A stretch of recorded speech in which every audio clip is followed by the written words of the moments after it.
referees. That's why I was just saying, as I got older, I didn't have to do all the cussing or come with attitudes. No, I'm just hitting them with logic now.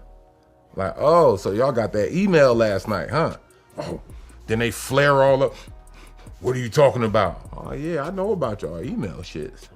Yeah, I know about y'all email stuff. Okay, so Rasheed Wallace just confirmed what everyone suspected but nobody could prove. Secret emails between referees and the league office, telling refs exactly who to favor and who to target. And if you think this is just about the NBA, the WNBA is about to get dragged into this mess in the worst possible way. We watched Caitlin Clark get absolutely demolished all season long while refs just stood there. Now we know why.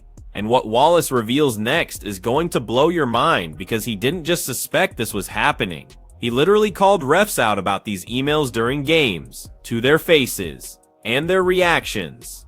Yeah, that told him everything. So dirty. We already have Tim Donaghy, who was exposed and put in prison for 15 months for cheating and betting on games while being a referee and all of this stuff. He exposed a lot of this stuff. Did you catch that?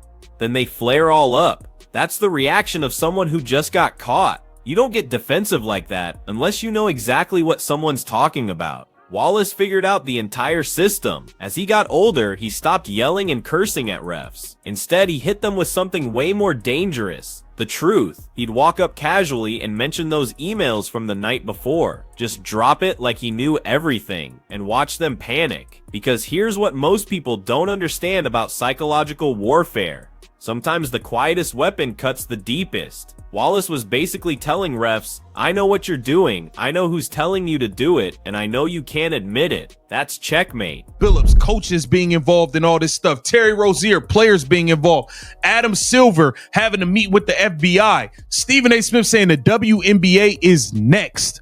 All of this is going to trickle down and affect the WNBA. And if you think that Kathy Engelberg, there was so many people that was right when they were saying the refs can't be this damn bad. There's no way the refs could be that bad in the WNBA. They were being told to do these things. So the league office is literally sending instructions to referees about how to officiate specific players, not general guidelines, not rule interpretations. Targeted instructions about individual athletes. Let that sink in for a second. This means every time you watched a game and thought, there's no way the refs are this incompetent. You were right, they weren't incompetent. They were following orders, and Wallace saw right through it because he's been in the league long enough to recognize patterns. When the same ref who's been calling games fairly for years suddenly starts making obvious bad calls, that's not a coincidence. That's an email landing in their inbox the night before. Now connect this to what we watched happen to Caitlin Clark all season. The constant no calls when she got hammered. The technical fouls for reactions that other players get away with every single game. The way refs seem to have a completely different rulebook when it came to her. Discussing whistleblower, but emails from the league that are telling the referees to officiate the game in a certain way and against certain players. Yeah, and so you were cognizant of that. At the time. Oh yeah, I was very, because to me, I saw it, and he'll tell you what I always used to say: y'all making it too obvious. I thought he was crazy. Y'all making it too obvious. Y'all making it too obvious. That's the part that should terrify every sports fan. Wallace is saying the corruption was so blatant that even players could see it happening in real time. This isn't some conspiracy theory from fans who don't understand basketball. This is a player with 16 years of NBA experience telling you the game was rigged, and he's not alone. We've got Tim Donaghy, who literally went to prison for 15 months for betting on games he was refereeing. We've got coaches like Chauncey Billups speaking up. Players like Terry Rozier confirming what they've witnessed. Adam Silver having to meet with the FBI. This is an avalanche of evidence, and it's all pointing to the same conclusion. The integrity of professional basketball has been compromised for years. But here's the kicker. Everything Wallace is describing about NBA refs, that same system exists in the WNBA. Same league structure, same officiating pipeline, same chain of command from the commissioner's office down to the refs on the court. obvious. Yo, this is nasty work. This is supposed to be pro sports. We want to see the best of the best do their thing. I want to see CC be able to have a fair game. I'm not saying she needs more calls than everybody else. We don't want to see this roughhousing, this WWE, this rugby, this football that's being played out there. Listen to how passionate he gets right here. Y'all want fans to watch the games, but y'all calling bullshit fouls that slow everything down. Wallace understood something crucial that the league office apparently forgot. Notch fans don't tune in to watch referees. They want to see athletes compete at the highest level. But when refs are getting emails telling them to favor certain players or target others, you're not watching real competition anymore. You're watching scripted entertainment pretending to be sports. And the WNBA had the worst version of this problem last season. Caitlin Clark shoots 2 free throws while A'ja Wilson shoots 19 in the same game? Come on, that's not basketball, that's WWE with a basketball. The physicality Clark faced wasn't just rough defense. It was assault. Flagrant fouls that should have gotten players ejected were called common fouls or not called at all. Meanwhile, she'd get a technical for showing the slightest bit of emotion. You know what that looks like? Instructions from above. Y'all making it too obvious. I said, y'all want the fans to be able to watch the games, but y'all sitting up here calling a lot of these bullshit calls is doing what? Slowing down the game. Y'all want the fans to see the dunks and all that shit. Yeah. So call that shit both ways or don't call that shit at all. Rasheed Wallace calling him out. So Tim Donaghy wasn't working alone. There was a whole text thread with multiple referees involved in the betting scandal. And here's where this gets really disturbing. Most of those refs quietly disappeared from the NBA. They didn't get publicly fired. They didn't face criminal charges. They just stopped refereeing. One went to college basketball. Others vanished completely, except Scott Foster. He's still there, still refereeing playoff games, still somehow employed despite being named in Donaghy's testimony, and Wallace is pointing out how suspicious that is. If you had a cushy NBA referee job making 6 figures, why would you suddenly leave for college basketball unless you were trying to avoid something? The answer is obvious. They were all dirty, but only Donaghy got caught. The league quietly pushed the others out to avoid a bigger scandal, but they kept Foster. Why? What does Foster know that makes him untouchable? What leverage does he have? He was like, you, KG, and Tim Duncan. I said, what are they averaging?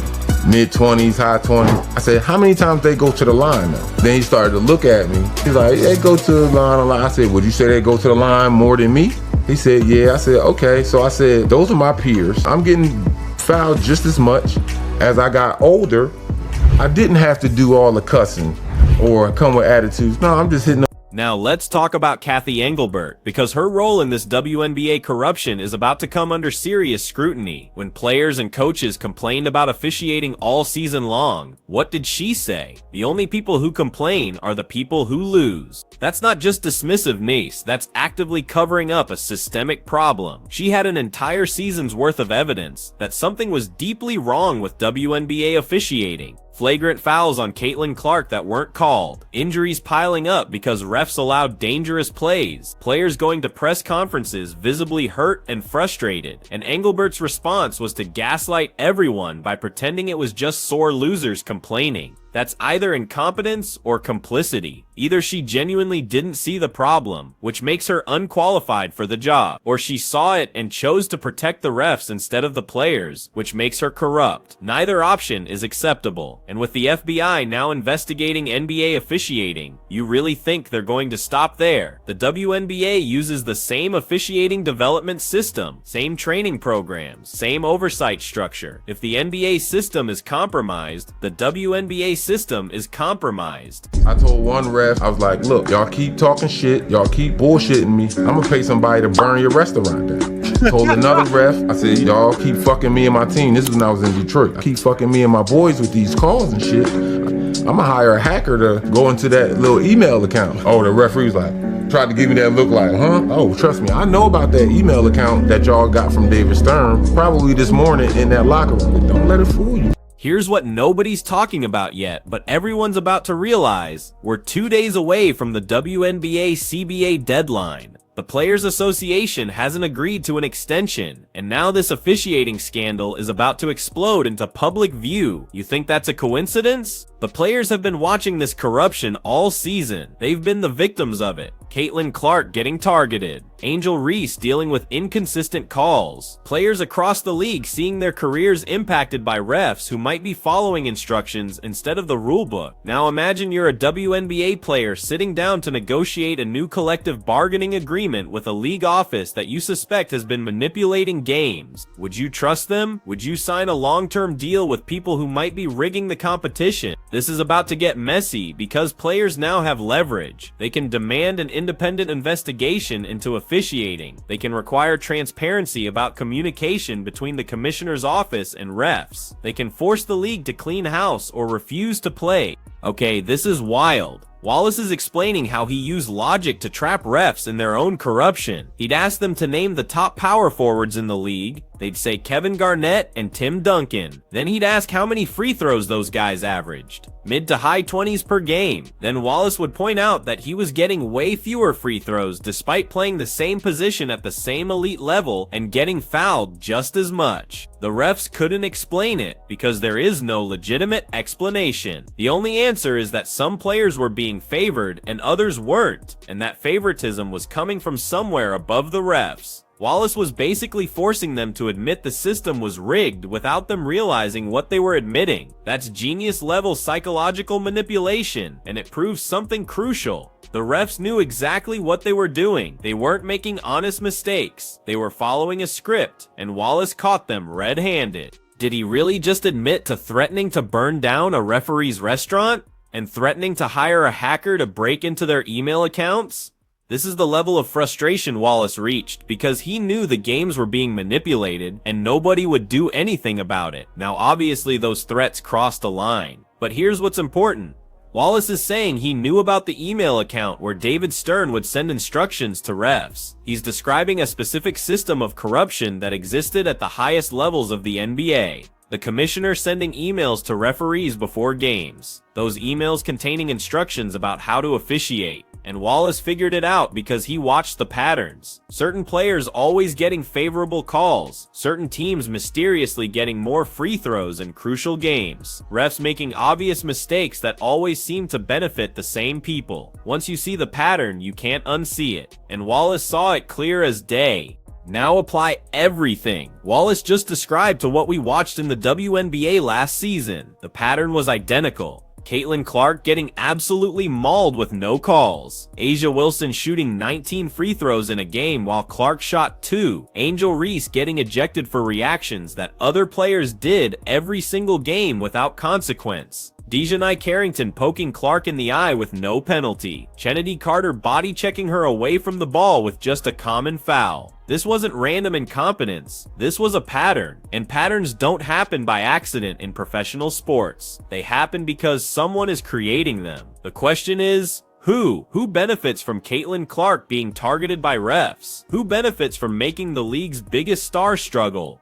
You might think the answer is her competitors, but that's too simple. The real answer is more complicated and more disturbing. Because if the league office wanted to protect Clark, they could have done it instantly. One memo to refs, one public statement about allowing physical play, one suspension of a player who committed a flagrant foul. But they didn't do any of that. Here's the psychology behind why a league might want to handicap its own star. Jealousy and gatekeeping from within. Caitlin Clark brought unprecedented attention to the WNBA. Viewership exploded. Attendance shattered records. Suddenly people who never watched women's basketball were tuning in. And some people within the league resented that. They'd been working for years to build the WNBA, and then this rookie shows up and gets more attention than everyone else combined. So there's a motivation to humble her, to make sure she doesn't dominate too easily, to force her to earn success the hard way. That's the mindset that leads to refs getting instructions to let opponents play physical with her. That's how you end up with a superstar shooting 2 free throws while her opponent shoots 19. It's not about making the games more competitive. It's about protecting egos and maintaining power structures. And Kathy Engelbert enabled all of it by dismissing legitimate complaints as sore losers whining. But here's where this story takes a darker turn. Stephen A. Smith said the WNBA is next for FBI investigation, and he's right. Once federal investigators start looking into NBA officiating corruption, they're gonna find connections to the WNBA. Same parent organization, same officiating training programs, same chain of command from commissioners to refs. If there's a systematic problem in the NBA, that system extends to the WNBA, and the evidence is already there. You've got an entire season of questionable calls. You've got players and coaches complaining publicly. You've got a commissioner who dismissed all concerns instead of investigating them. You've got patterns of favoritism that can't be explained by normal officiating variants. That's more than enough for investigators to start asking questions. And once they start asking questions, people start talking. Refs who've been carrying this secret might decide to cooperate to avoid prosecution. League officials might turn on each other to save their own careers. This whole thing could unravel fast. Think about the timing of everything happening right now. The CBA deadline is in 2 days. The FBI is investigating NBA refs. Rasheed Wallace is publicly exposing the email system. Players across both leagues are speaking up about corruption. This isn't random. This is a breaking point. For years, people suspected games were being manipulated but couldn't prove it. Now the proof is starting to emerge, and it's coming from multiple sources simultaneously. That's how corruption scandals always collapse, lowly at first, then all at once. One person speaks up, then another. Then someone with receipts comes forward. Then investigators get involved. Then everybody starts trying to save themselves by exposing everyone else. We're entering that phase right now, and the WNBA is particularly vulnerable because Kathy Engelbert's response to the officiating crisis was so inadequate. She didn't investigate. She didn't discipline refs. She didn't protect players. She just dismissed everyone's concerns and hoped the controversy would blow over. That's not leadership. That's a cover-up.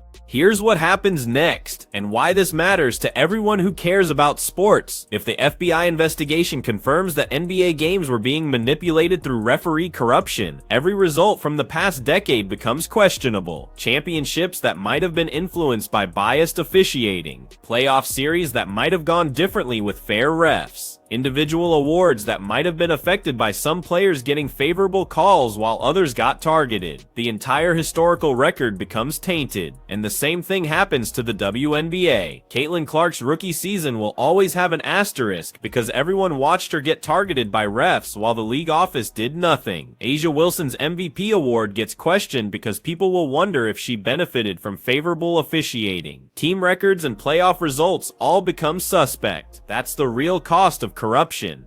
It destroys trust in everything, and once that trust is gone, it's almost impossible to rebuild. Fans stop believing they're watching real competition. Players stop believing they'll get fair treatment. Sponsors start questioning whether they want to be associated with a rigged product. The legitimacy crisis is already here. Social media is flooded with people questioning whether games are real or rigged. Viewership might have spiked because of Caitlin Clark, but retention depends on people believing what they're watching is authentic competition. If fans think outcomes are predetermined, or that refs are following scripts from the league office, why would they invest their time and emotion into watching? You can't build a sustainable sports league on manipulation and corruption. Eventually people figure it out and walk away. And the WNBA is at that tipping point right now. They had a golden opportunity with Clark bringing in new fans, but instead of protecting their biggest star and ensuring fair competition, they let her get targeted all season while refs looked the other way. Now those new fans are angry. They feel like they got scammed. They tuned in expecting to watch elite basketball and instead saw WWE-style physical play with inconsistent officiating. Many of them won't